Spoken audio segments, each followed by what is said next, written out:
in Houston, a nanny by the name of Ashley Stanley, her charge is a 1-year-old girl named Samantha, said she was changing Samantha's diaper on Monday, and she noticed a strange noise coming from the baby monitor next to Samantha's crib.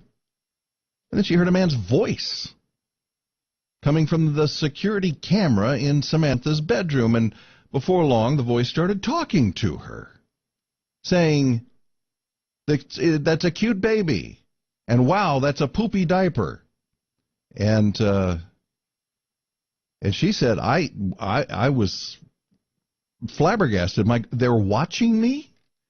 And this is not the first time we've heard this story. Joining us right now, our favorite cybersecurity expert, Brian Krallis. Brian, good morning.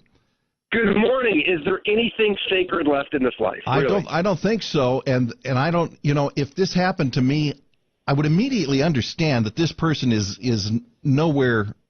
He's not in the house. There's no immediate threat. But what a creepy thing. And I'm so naive sometimes when it comes to some things. I'm sitting there going, why would this guy want to watch somebody else's baby all day? And then when I was watching the episode, and the nanny was talking about the mom feeding the child in the room during the middle of the night and stuff, and I go, now I get it. He really is super creepy. So how do we prevent this sort of thing from happening? So once again, and I feel like I'm beating that drum every single day. This was a hacking of a public Wi-Fi. They didn't get into the details, but what I can guarantee you is what he did is he basically went around, probably in the neighborhood, looked for who had Wi-Fi, which ones either, first of all, had security on them or didn't, and then he probably just tried different passwords getting in to their Wi-Fi. So and just used the basic Wi-Fi passwords to hack in. So the security camera was not hardwired in the house. It was attached via Wi-Fi, so that presumably so that the parents can look in on the baby if they're out somewhere else. Is that right? Is that how that works? Exactly. And so basically, what the parents were doing was keeping an eye out on the baby while they're at work or wherever they may be, and they had a nanny at home, and so it's working off their Wi-Fi at their house.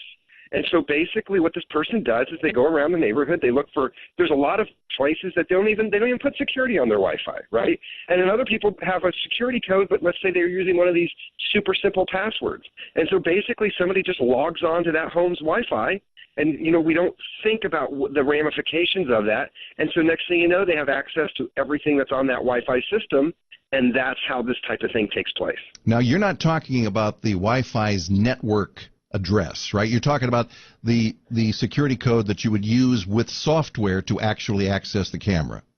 Yes, yep, exactly. And so basically, unfortunately, I think it's so simple, but sometimes we forget, and that is we would never go to bed at night with all of our doors open and our doors unlocked, right? Because we want to protect ourselves, we want to protect our things. Yet when it comes to cybersecurity, sometimes we even contemplate, well, maybe I won't put a security code on this. Well, maybe I'll use 1, 2, 3, 4, 5 as my password, right? And we don't think of the ramifications, and one could argue that we have more valuables now online than we actually do in our own homes. And that's where we need to take that extra step, and we need to understand that there's a lot of people doing this, and it's not complicated. And there's people all around us, and if we don't protect ourselves, we will get hurt. It absolutely will happen. All right. Well, thank you again. That's always good talking to you. We appreciate it. I'm sure we'll be back to you before too long. Hey, thank you. Take care. All right, there's Brian Krallis. He's right. How often can you say it? Use complicated, difficult passwords.